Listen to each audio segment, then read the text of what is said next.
am Vincent Irving, host of DJs and Entertainment. Please check us out. What are we?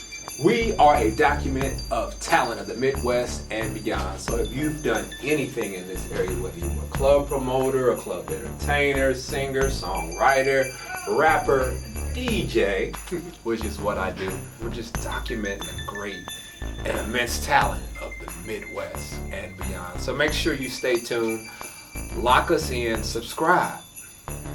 Vincent Irving, aka DJ V. That is on YouTube. Vincent Irving, aka DJ V.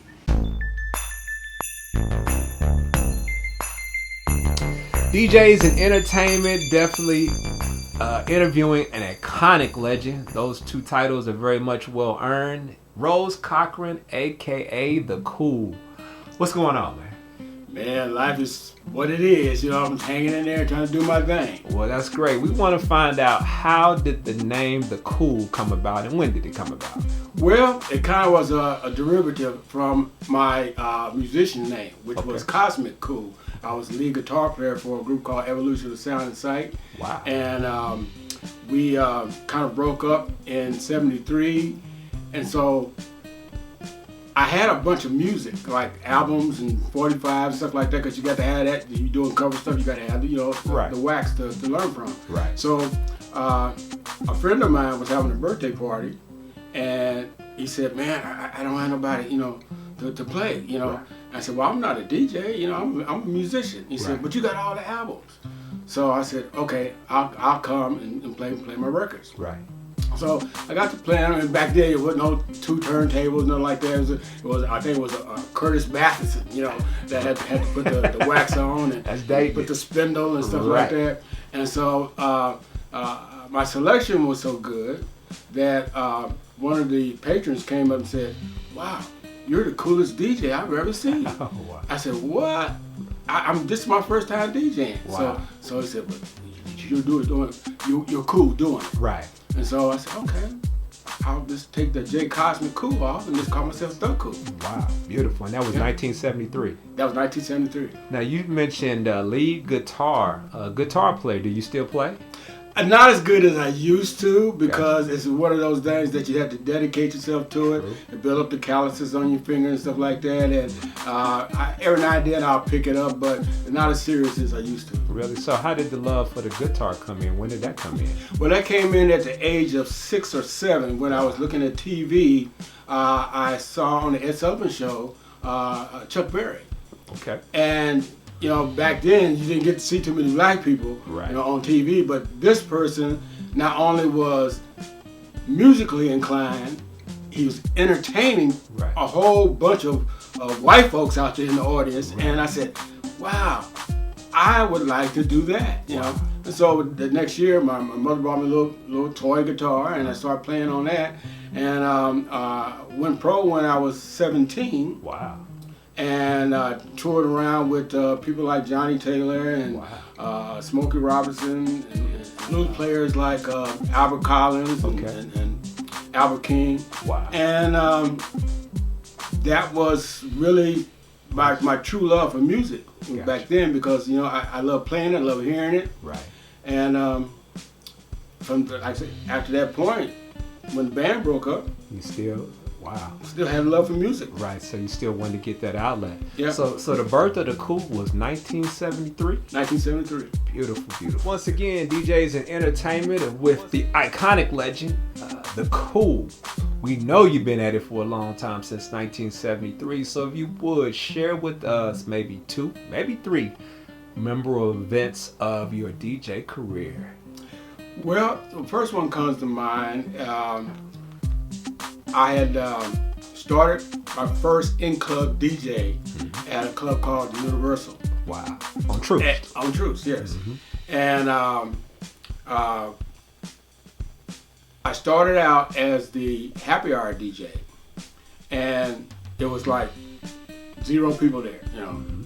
And so after the second week, I guess people had heard, that I was up there, I was doing certain things, and I'm an old school DJ, And so I was playing a lot of old school, and every now and then I would throw in, some jazz. Mm-hmm. So after that, second week, the place was packed. Wow.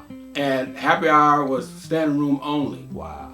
And so the club owner, he told me, said, would you be interested in doing late night?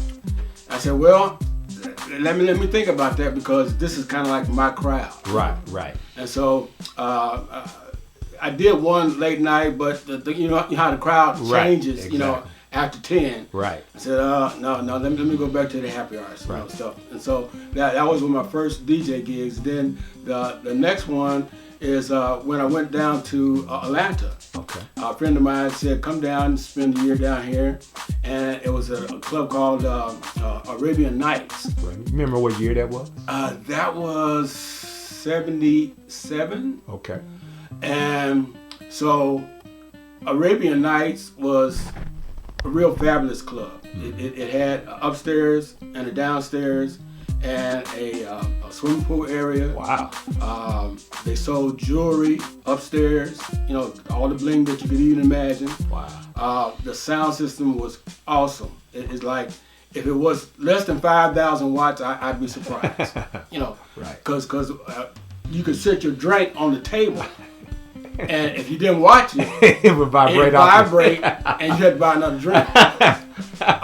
Good marketing scheme. But I got to work in their system, and it was just like such a miraculous thing to have that much equipment at your fingertips. Wow. And the DJ down there taught me how to do a lot of blending and beat editing and stuff like that. Right. And so the club held at least 1,500 people. Nice. So and the money was good. You know, it was like $150 an hour. So marvelous. I said, well, if I could stay down here, I would, but I had to get back to Kansas City. Right. But those two memorable experiences as a DJ. Marvelous. You had another one to share. Go ahead.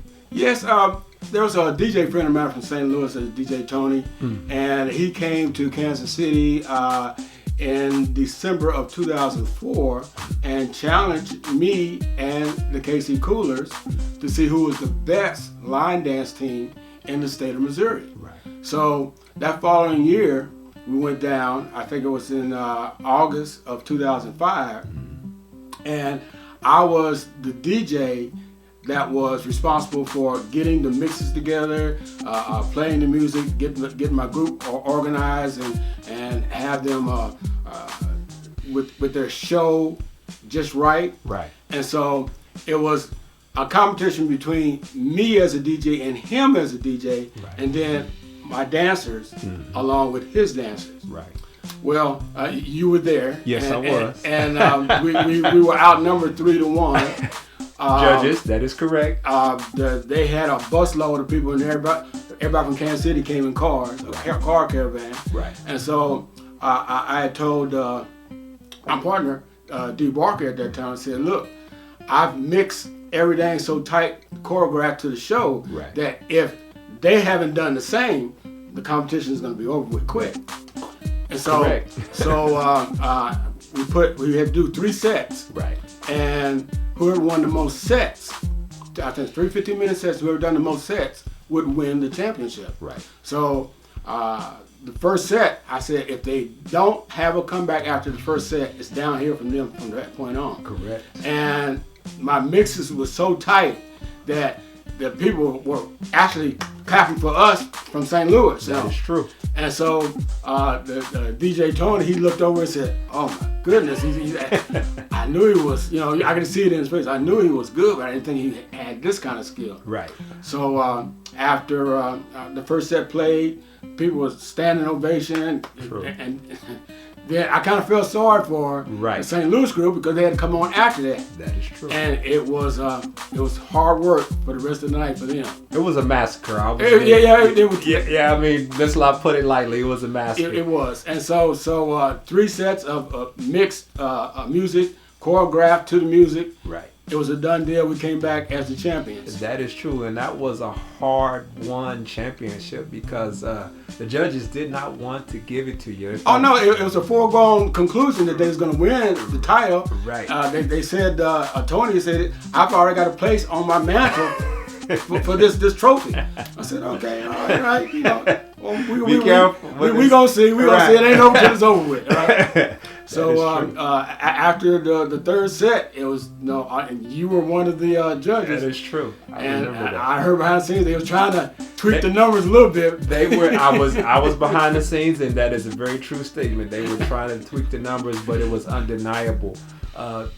What made y'all won was y'all knew what the rules was, and y'all pushed the envelope. Yes. And that's what got you over. Along with that, you mentioned the KC Coolers.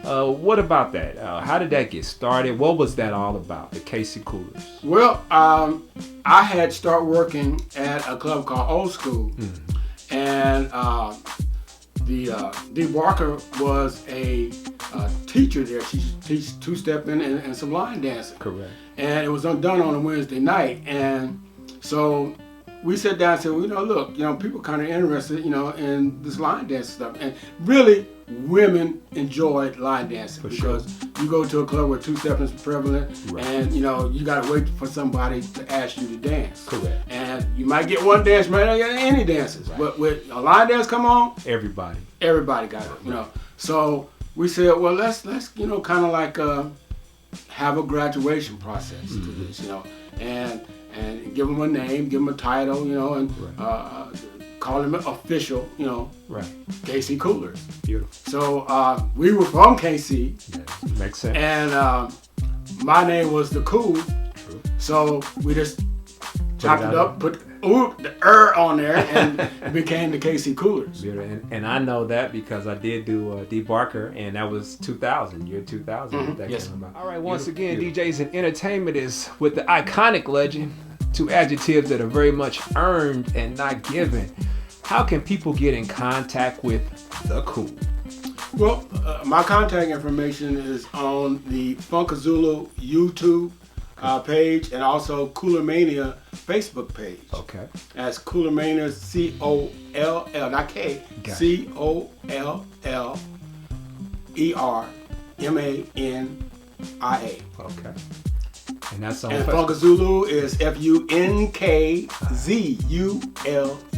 Beautiful. So that's how we get in contact with the Cool. Well, DJs Entertainment, definitely appreciate you coming and sharing your story. You have been officially documented with DJs Entertainment.